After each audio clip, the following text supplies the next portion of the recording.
up like a model to entice us. Performance keeps you wanting while worship gets you filled. The performance is on the surface while worship is beyond the veil. Yes, worship is aesthetic, but it's also prophetic and spirit-filled. You see, worship seeks the heart of the Father, not simply crowd appeal, but just to get the crowd hype.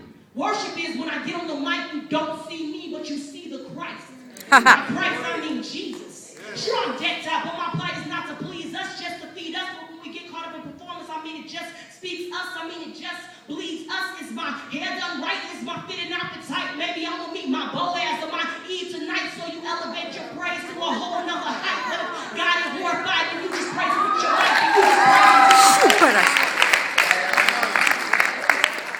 Not lifting up the Christ, but you lifting up a dream and several other things that may seem blameless. See, we don't worship for the fame, but let's just say fame came to us. We forget about the one we say who we put our trust in with fame and stardom become the lust of our guts, thus the prideful romance, leading us away from the Lord's hands and the Lord's plans. We begin to live our lives guided by the soulish man's thoughts and desires, seeking things that won't remain but will burn up in the fire. That is why this is my desire.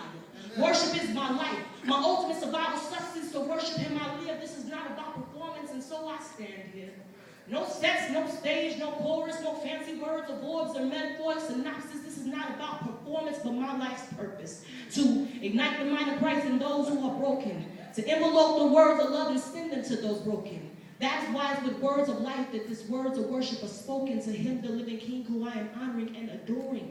See, Revelations define the worshiping kind, who bows down on knees in the presence of the King to release these earthly things, these crowns and these dreams, to stand before Him and adore Him for who He is and what He is and what He's done for me.